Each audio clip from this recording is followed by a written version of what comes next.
All right, welcome back to Chapel Sunday School for Sunday, June 4th. And we're still in Exodus, the book of Exodus. The children of Israel have left Egypt. They have gotten to Mount Sinai. They've received the Ten Commandments. And then there's about 3, 4 chapters here 20, 21, 22, 23, in which uh, God is giving to Moses a lot of mishpatim judgments, laws, various and sundry laws. And then 24 is where we're going to get back into um, what really happens next when Moses is called up the mountain and he enters the cloud for 40 days. And so let's dig into this right now. So here we are at Shemot 21, beginning at verse 26. Shemot is the Hebrew name for this book we call Exodus. Shemot actually means names, and Exodus was given the name Shemot because it begins giving a roster of the sons of Israel and their families of who all went into Egypt from Joseph's being sold into slavery there. And so that's what Exodus is about, them coming out, but it's called Shemot, names. And if a man smite the eye of his servant or the eye of his maid, that it perish, he shall let him go free for his eye's sake. And if he smite out his manservant's tooth or his maidservant's tooth, he shall let him go free for his tooth's sake. Like I've said before, we've got various and sundry laws and statutes, mishpatim, judgments that are listed here. This is not an exhaustive uh, list of all the laws that could possibly be in a culture. What is given here are examples of scenarios from which judgments could look and say, well, in light of this mishpatim, we will judge this or that. But what is interesting right off the bat of this, in this translation I've got here says, this might be ESV, the eye of his servant. The slave, it may be slave in some of the translations. Slavery, though, or servitude in the ancient world was a normal part of the entire economy. In those days, and here the children of Israel out in the wilderness, there was no standard of currency. People did not ordinarily work jobs like we do. People lived primarily off the land. This meant that if you were not a landowner or independently wealthy with your own flocks and herds, you probably had no secure means of supporting yourself and your family. The concept of work for hire was risky, short term, and had no guarantees. There were no labor laws, minimum wage requirements, or retirement plans. For the landless lower class, servitude was an attractive option. It offered the acquisition of meaningful skills, lifelong employment, and food and shelter for a person and his dependents. So, as we look through some of these laws that pertains to slaves or servants, we have to change our paradigm of understanding of what slavery meant and was at this time. However, in most society, slaves had no rights. The Torah changed that. According to the laws in this Torah portion, slaves were to be treated as servants for hire rather than property.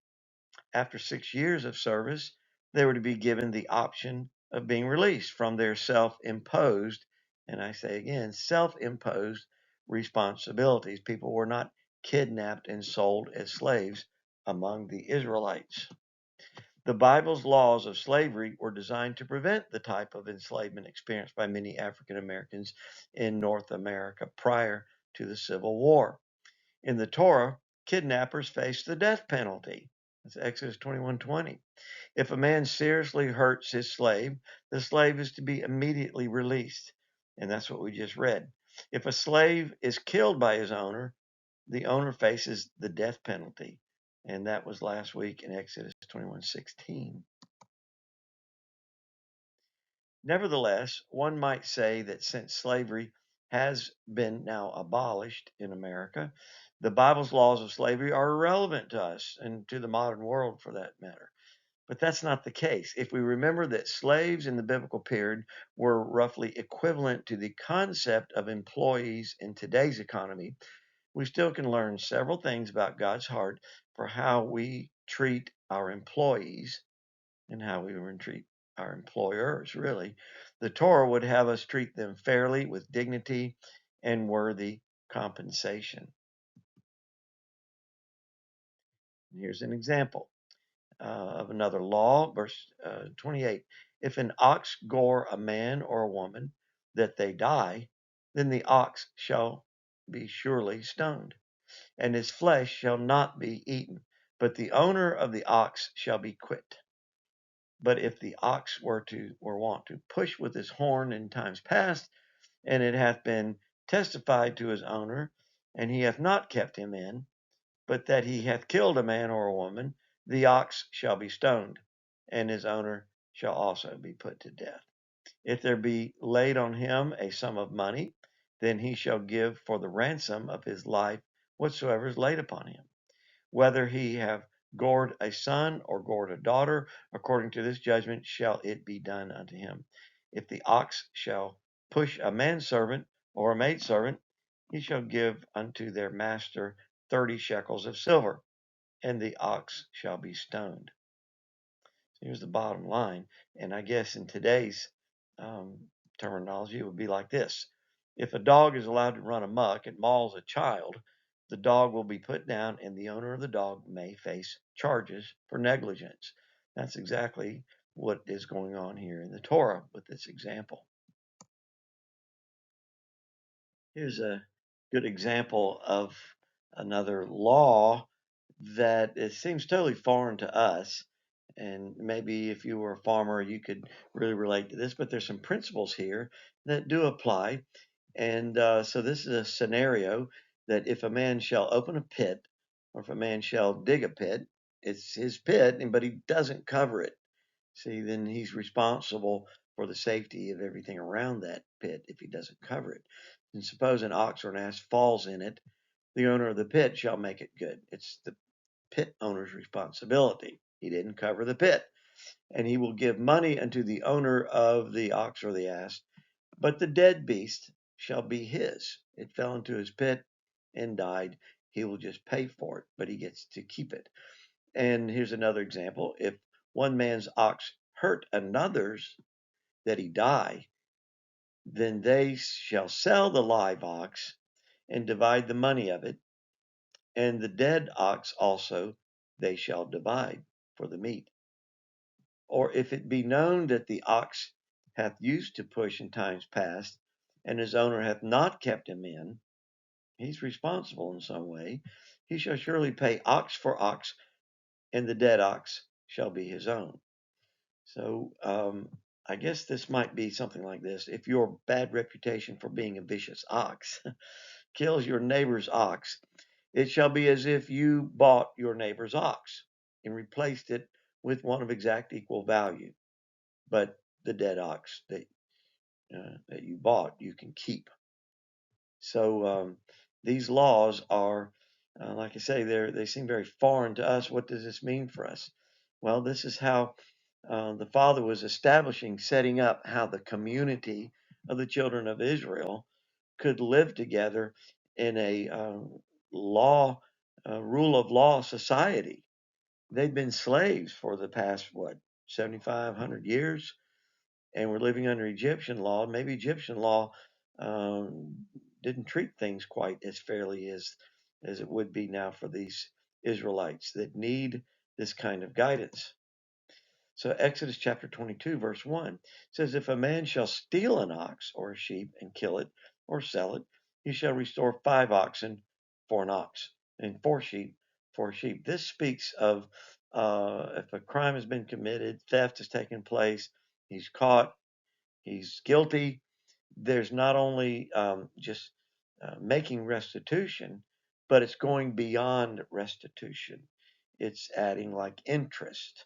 Um, Pain and suffering would kind of go in with this. You pay back more than exactly what was stolen. And this is a good ethical way to rule and to govern. Okay, here's a law from the Torah that we might be able to relate to or wrap our brains around a little easier. If a thief is caught in the act of breaking into a house and he is struck and killed in the process, the person who killed the thief is not guilty of murder. Well, I think we would generally all agree with this, although there are definitely some people that would say that no one has the right to protect their own property at the expense of killing someone who is breaking and entering. Um, and the scenario of this is contrasted, though, with the next verse, that if it happens in daylight. See, in this culture, in the society for these Israelites, when it was nighttime, it's pitch black. And if someone's breaking into a house, the the person who's trying to defend their house does not know, they can't see what is going on, whether the person breaking into the house, uh, is ready to kill everybody in the house or not. And so he's not guilty of murder by killing the one breaking into his house if it's at night. But look at this, verse 3. If it happens in daylight, the one who killed the thief is guilty of murder. Wow. Now that takes a little bit of thinking on. What is the principle of a difference in handling a break-in that happens in the day versus the night? Remember, there were no guns in the Bible. So hand-to-hand struggle in the dark is different from what is done in the light. If a thief was killed in the daylight, that would mean that someone acted as judge, jury, and executioner. So if it's done in the daylight and the person can see what is being, and you've, like I said, you've got hand-to-hand struggling going on here. Someone can easily be um, subdued in the daylight and not have to be killed. Now, suppose there were extenuating circumstances that someone, even in the daylight, is charging at someone, breaking in their house, and they're charging at someone with a knife. Um, See, this is where the judges would still step in and have to look at the extenuating circumstances. But here is a principle that they needed to keep in mind, because it gets at I guess this is something that would speak against the vigilantism that can be so prevalent today. We read about in the news and have cases that stay in courts a long time. Can you be judge, jury, and executioner legally? And so this is part of the Torah law that would require a lot of judicial study and counsel and defense and prosecution and hearing testimony, and all that would happen because they were set up to have judges. Verse 3, a thief who is caught must pay in full for everything he stole. Well, yes, we would agree with that. If he cannot pay, he must be sold as a slave to pay for his theft. Okay? If the theft be certainly found in his hand alive, whether it be an ox or ass or sheep, he shall restore double. So there's that restoration and going beyond and restoring double. If a man grazes his livestock in a field or a vineyard, see, there's nothing here, incidentally, about cutting off his hand. It made me think of, in some cultures, if a thief is found stealing something, well, his hand is cut off. There's nothing in the Torah that talks about mutilation of bodily parts. Verse 5, if a man grazes his livestock in a field or vineyard and lets them stray and they graze in another man's field, he must make restitution from the best of his own field or vineyard. This is being a good neighbor. And this kind of thing would be in place so that the Israelites could live peacefully and not have the Hatfields and McCoys going on when things happened amongst them that were breaking laws. They could find a solution and go to the law and make a good judgment. This sounds like common, ordinary, good neighborly sense, after all, doesn't it? Yes.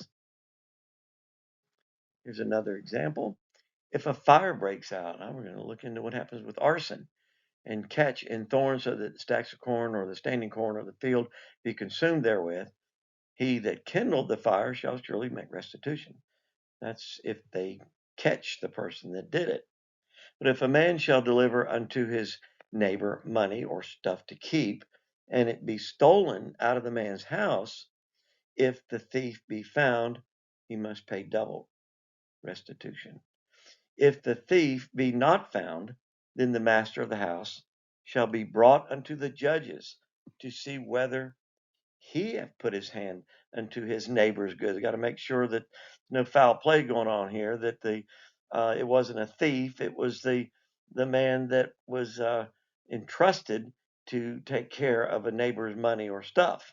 In all cases of illegal possession of an ox, donkey, a sheep, a garment, or any other lost property about which someone says, "This is mine," both parties are to bring their cases before the judges. The one whom the judges declare guilty must pay back double to his neighbor. See, like I've said previously, in the Torah, very concise and simple examples of crimes and punishments are put forth, but no extenuating circumstances are given. General categories are established as a basis for judicial decisions, so the judges do take part in this. The Torah establishes due process in a court of law in which judges, and this is plural, perhaps similar to a jury of peers, decides guilt or innocence. So there's precautions taken in the Torah to ensure that fairness and justice is carried out. If a man deliver unto his neighbor an ass or an ox or a sheep or any beast to keep, and it die, or be hurt, or driven away, and nobody knows what happened to it, then shall an oath of Yahweh be between them both. Now, this is something that's a little different from American judicial system. An oath of Yahweh be between them both, that he hath not put his hand unto his neighbor's goods, and the owner of it shall accept thereof, and he shall not make it good. Wow, a man's word was taken into consideration with an oath unto Yahweh that he was telling the truth. Among the camp of Israel, an oath in the name of Yahweh could and would have been sufficient for establishing truth. We can't say that in our culture. People will lie in a heartbeat to make things go their way. But here amongst the camp of Israel, their word with an oath was filled with integrity, and a man's word was good. And this is protection of the innocence of someone when something bad happens to property that simply was in someone's care. If no negligence can be proven, the oath or the word of truth must be accepted by both, that whatever happened just happened and no one can be blamed. And the people go on and live their lives happily ever after, if we could only function like that again. But if the animal was indeed stolen, the guilty person must pay compensation to the owner. If it be torn in pieces, then let him bring it for witness, and he shall not make good that which was torn, because the evidence would reveal that the animal was killed by another animal. Let's bring this up to something that is in the New Testament, an example of a Jewish man who kept the Torah law, and it has to do with Zacchaeus, the wee little man that was a tax collector, and he had a reputation for cheating people. And so when Jesus said, "Come down from that tree, I'm going to your house today," there were those that criticized Jesus for associating with this wicked sinner, Zacchaeus. But Yeshua, Jesus, met, talked with, rubbed elbows with sinners for the purpose of getting to their hearts. And that's exactly what happened with Zacchaeus. He had a big change of heart in Luke 19. But Zacchaeus stood up and said to the Lord, "Look, Lord, here and now I give half my possessions to the poor. And if I've cheated anybody out of anything, I will pay back 4 times the amount." Wow. Why didn't Jesus say, "Hold on there, Zach. I came to do away with those Torah laws"? He didn't say that. And Zacchaeus knew what the law was, knew the Torah, and so he was going to pay back 4 times the amount, which is according to the Torah, that was what he should do. So here we see Jesus, Yeshua, upholding the Torah law. Remember, he said, "Not one jot or tittle shall pass away from the law till heaven and earth pass away." The truth is that we do live by laws that were established in the Torah. We do uphold the Torah. It's just that some of the Torah laws have been deemed obsolete or have been altered by the church throughout history or by inherited traditions. And we've seen a lot of that. We've inherited things over the generations. Certain days of the year are considered the most holy days in Christendom, and they're not considered that in the Torah, in the Bible. Verse 14, if a man borrows an animal from his neighbor and it's injured or dies while the owner is not present, he must make restitution. In our understanding, this is like this. If you borrow your neighbor's lawnmower and it breaks while you're using it, you should pay for getting it fixed. If you borrow something, you become you're taking the responsibility for its well-being. If you borrow someone's car and you wreck it, hopefully they've got insurance or you've got insurance, but it's your responsibility to take care of the damage that happens to something while you are borrowing it or it's in your care. However, if the owner thereof is with it, say for instance this animal, if the owner's with it, that means he came with it as a hired thing. It came for his hire. If the animal dies or is injured while the owner is with it, even though you hired this neighbor to come and be with his animal, it's all on the neighbor's responsibility. You do not have to pay for it because it came with the man you were hiring to do the work. These things are rather complicated to fully understand, particularly in King James. But these are all examples from which honest judgments, could be made. Now, like I said, in these mishpatim, these judgments, they seem to skip around various things. We started out talking about slaves, and last week we talked a lot about servants and slaves, and then we're talking about um, uh, possessions and theft, and if someone breaks in your home, and making restitution, and what happens to the animal, all these things. It jumps around. Well, the last one I'm going to leave you with today is verse 16. Changes the subject entirely. If a man seduces a virgin who is not pledged to be married, and he sleeps with her, he must pay the bride price, and she shall be his wife. So there was protection amongst the children of Israel that a woman was not going to be cast aside as used up goods. Because what man is going to want to marry her after she has been seduced or raped? The law is amongst the camp of Israel that if this were to happen, he's got to treat her as if he was going to marry her. Must pay the bride price, and then he shall marry her. She shall be his wife. Now, lucky girl. That's why verse 17 steps in here. But if her father refuses to let him marry her, the man must still pay him an amount equal to the bride price of a virgin.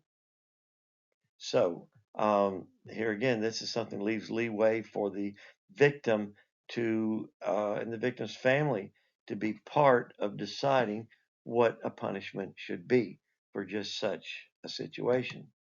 To wrap this up, you must keep in mind that these commandments are given by the sovereign creator, not to all of mankind, but specifically to the people that were chosen and called out to be holy and set apart from the rest of the world and however they govern themselves. They can only be understood correctly and implemented correctly by that people who are abiding under all of Yahweh's commandments. But all of mankind are invited to come and learn of and know the one true Elohim of Israel through the new covenant made possible by Yahushua HaMashiach, Jesus the Christ. So we're going to stop right here and pick it up next week. We've got until chapter 24 before we get back to the narrative of what happens to Moses and the children of Israel. That's it for today. I'm going to leave you with this song by James Block. It's called Dwell With Us. And as you can see from this picture, it's a song about the children of Israel dwelling with one another and their God Elohim, Yahuwah. And so until next week, bless you. Have a great week. Thanks.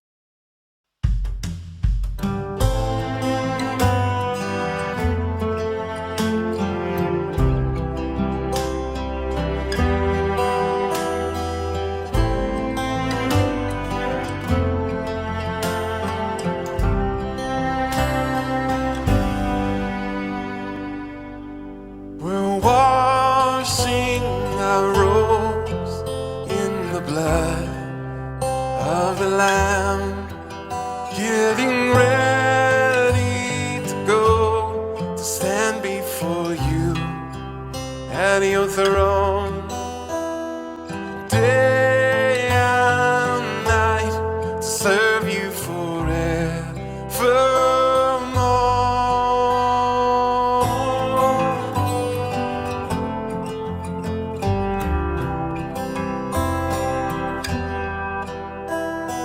cloud by day and the flaming fire in the night, a refuge and shelter from the rain and the storm. You will cover us and the sun will not strike us anymore.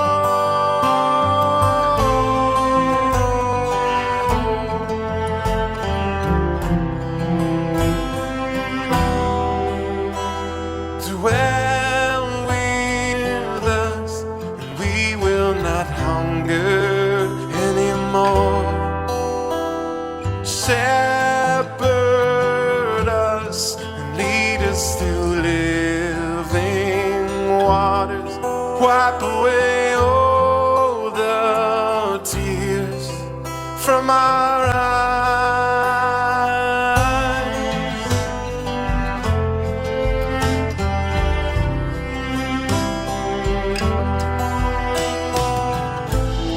You wipe away every tear from our eyes.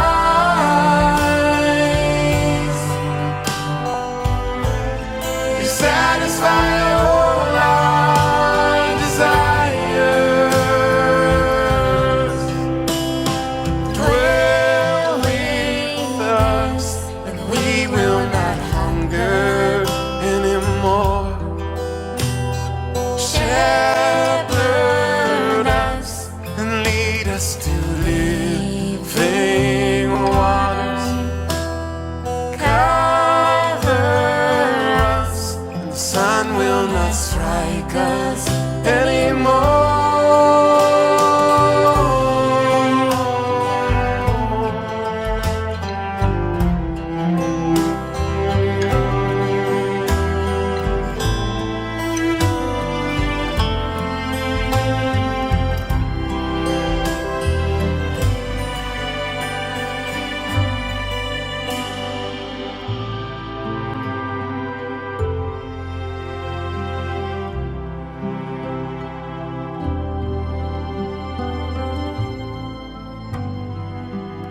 our